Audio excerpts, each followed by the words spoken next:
Greetings and salutations, Mollymauk J, with a set box opening for Zendikar Rising. So I picked this up during the Prime deal a little while back during Prime days for a nice, tidy little price. It's very reasonable. Of course, Amazon is not always the best, but hopefully what's inside will be okay. Yeah, seems all right. We'll save that for the end. I quite like set boxes, mainly for the list cards, because you never really know what you're gonna get. I haven't cracked a whole lot of Zendikar Rising when it came out, to be honest. I wasn't cracking as many packs back then. I certainly wasn't filming anything. Got the art card. Land in front. Right, yes, that's right. So I don't really know what I'm looking for, besides like pathways and stuff, but we'll see what we get. Archpriest of Iona. Foil Scorch Rider.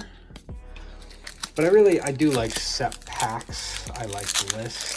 The art card, I mean, so much has been said about the art card. I mean, they're cool, but I feel like so many art cards are just like, it's a waste of cardboard. I do kind of dig the showcase frame, but it also doesn't, I don't know, it doesn't feel bombastic enough. Shatter Skull Charger. Seagate Colossus. Rules card. Like I said, my Modern Horizons 2. Hey, we got a list card. Like I said in my Modern Horizons 2 box opening, what would make these cool is if they made them like the masterpieces of old and they had actual signed cards, but it was like 1 or 2 per case. Give it a little bit of like, these cards are like sticking together. Nighthawk Scavenger. I do dig that card. One of my favorite cards of all time is the original. I'm forgetting the name. And the list. Oh, interesting.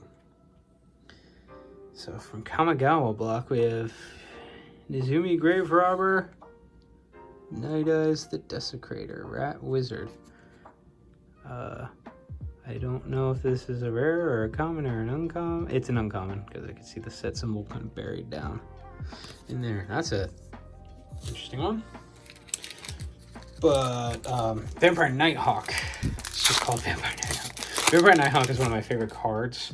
Especially nowadays. I feel like if Vampire Nighthawk were printed nowadays, it would have been printed at rare, because Flying Death Touch Lifelink 2/3 in a very relevant tribe is a solid card. Kaza Royal Chaser, Terju Paragon, Rabid Bite for the foil. But always happy to see vampires. One day I will put together a Vampire Commander deck, but I have so many other decks in the works. It's kind of nuts. I'm one of those people that spends so much time brewing, but I build very few. Rivergate Pathway, River Glide, excuse me. Always nice to have pathways. I think they're quite useful in my preferred format. But yeah, I brew a lot of decks. Got a list hit. Brew a lot of decks, build very few. Mainly because a lot of the time I get a little too ambitious. And I'm like, let me put all this stuff in that is super expensive. Sometimes I'll proxy things up. Glasspool Mimic, which just absolutely gorgeous art. Which flips into Glasspool Shore. Royal Eruption and a Wayfarer Bauble.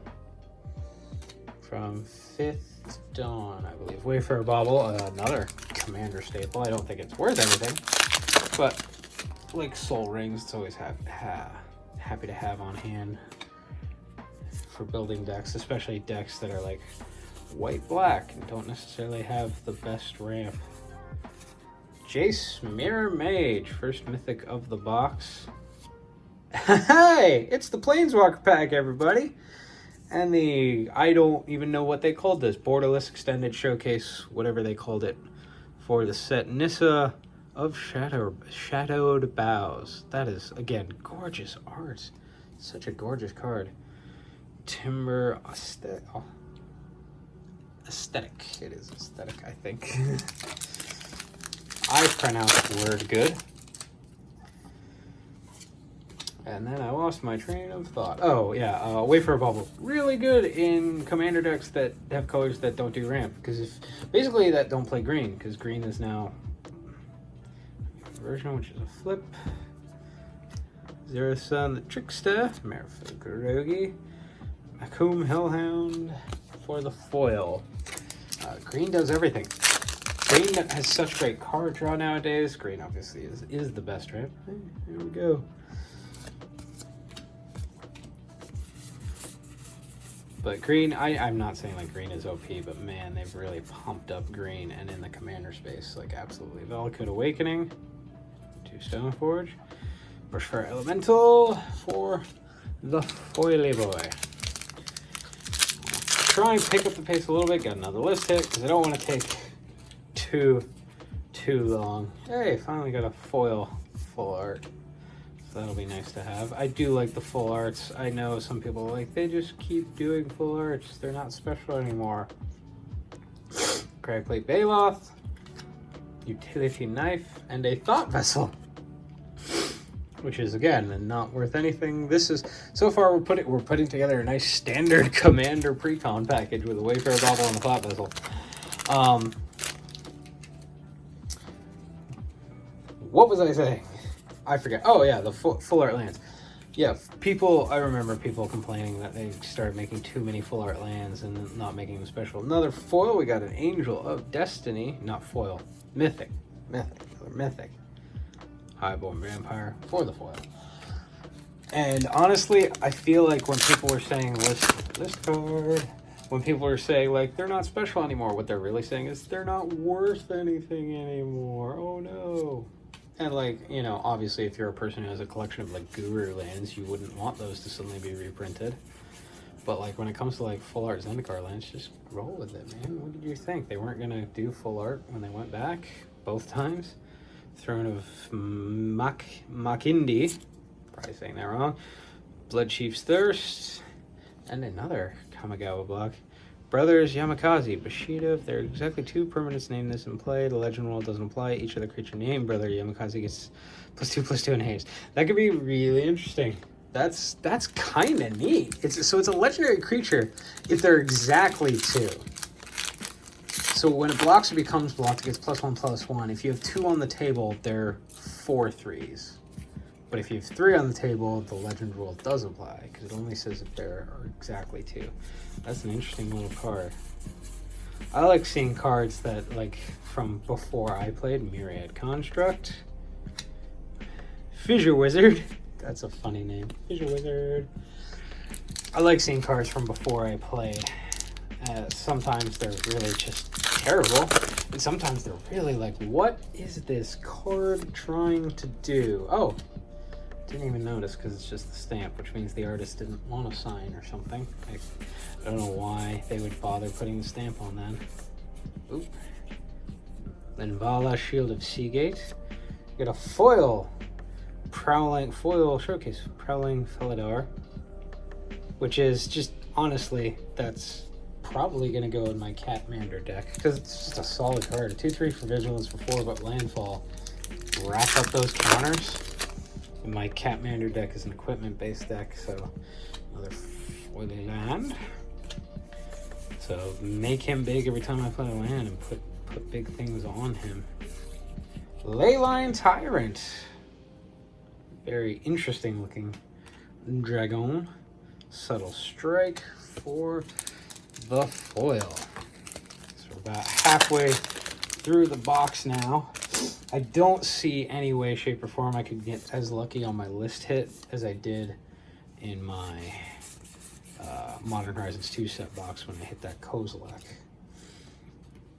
Oran Rifus, Magmatic Channeler, Foil Skyclave Relic.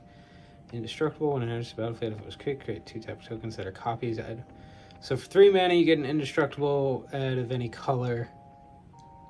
For 6 mana, you get 3 indestructible tokens that tap for any color. That's not bad. That's actually kind of decent. I mean, it's a little, obviously, generally you don't want to be paying more than 2 mana for a mana rock in Commander nowadays with the speed of games, unless, hey, foil swamp. So foil full arts aren't that hard to get. But that, the ability, I mean, I guess if you have 6 colorless mana, Wayward Guide Beast, Shoji Shelter, a lot of modal face double cards in Zendikar, which I kind of like. But unfortunately, generally, they're pretty much all enter tapped. Even the mythic ones, if you have to pay 3 life to have it enter untapped. Like, Skyclave Relic sounds kind of interesting, but at the same time, if you're paying 6 mana for it, just to gain another 3, I don't know. Shadow's Verdict. I don't know about the speed and efficiency in Commander. Spitfire Legak. At least when it comes to, I mean, it also depends on your meta, your play group, what levels they're at. List card. Let's see, can the lists deliver? I don't know if it's a guarantee that you get at least 1 rare mythic list card per box. Shadow's Verdict. Again, back to back. Indoctrinate Rage and Council's Judgment. All right. That's a nice little list hit. Not near the value it has when Conspiracy first came out. That is a solid, respectable card. Not mad at that at all. But I also don't know what the list looked like when this set came out, because this was the first set to have set boxes. This was the impetus of the list.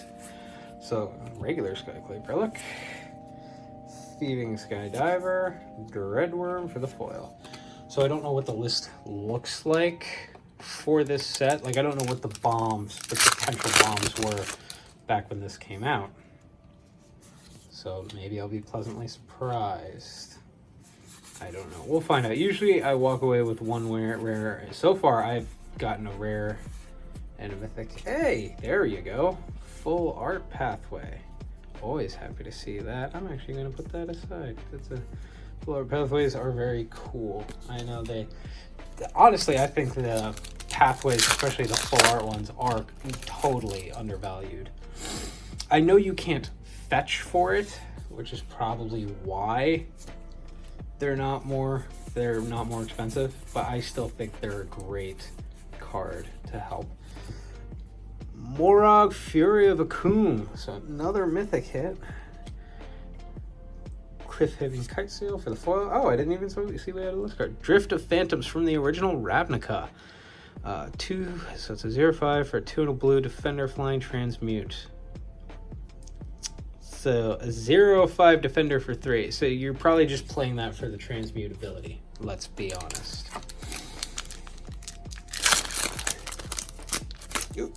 But I do think the pathways, if they had fetch, if fetch could happen with pathways, they'd be more valuable. But I think they're fairly useful. I don't know if I'd like load out a 5-color commander deck. Verzal of the Split Current, Terrazin Raptor.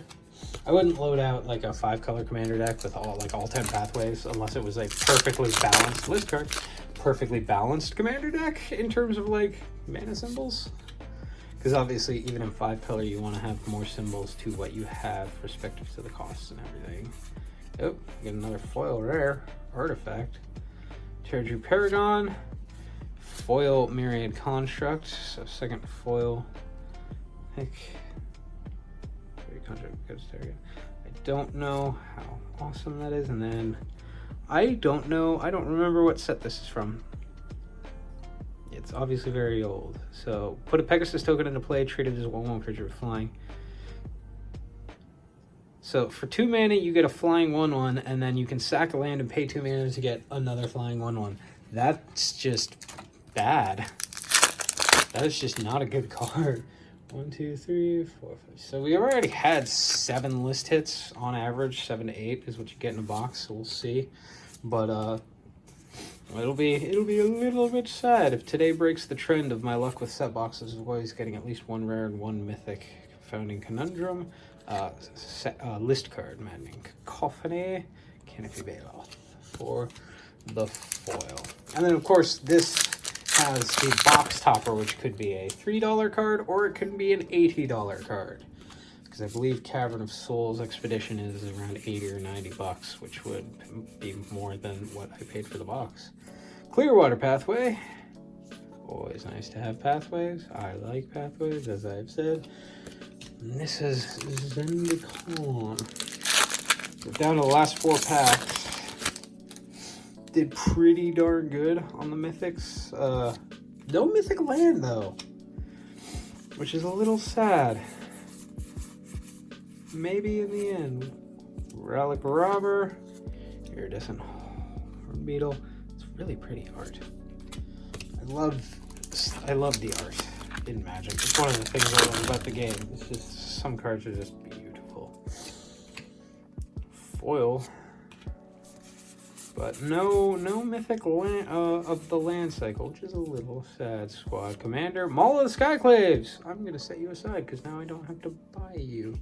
Because that's literally one of the things I need to order today for Commander deck for Gaelea. Hey, another list card. The Commander Precon for Dungeons and Dragons for Adventures in the Forgotten Realms, the Bant Equipment and Aura deck. Ooh. Inscription of Ruin. Showcase foil. Makadine Ox and Jin Illuminati. Each instant of sorcery spell you play has replicate. The replicate cost is equal to its mana cost. So, but he cost 7 for 3/5. That is quite an expensive little card from original Ravnica Bach. I think that is the Guild Pack set symbol. I mean, it's either Guild Pack or Dissension, but I think it's Guild Pack. Going into the last pack, so list hits not really there today, but considering the spice from last time, you know, the effect has worn off. Mauling, which is a flip. Another foil Relic Robber. And now we have the Make It or Break It card. Its own little pack. Mythics were okay. Did get a borderless pathway. Does fetch happen? Cuts into the battlefield tapped unless you have 2 or more opponents. Wah, wah, wah. I mean, it's still a good card. It's a solid card. It's a card that's going to be played heavily in Commander and decks that run those 2 colors. But not the expedition you want to see. All in all, it was an okay box. That's a mono Dece box. Not a dumpster fire. But, you know, nothing to write home about. But the Nissa is very pretty. That is... I do love some of the treatments they do for the borderless extended art, whatever you want to call it. But I've been Mollymauk J. This has been Zendikar Rising, and I will catch you on the flip side.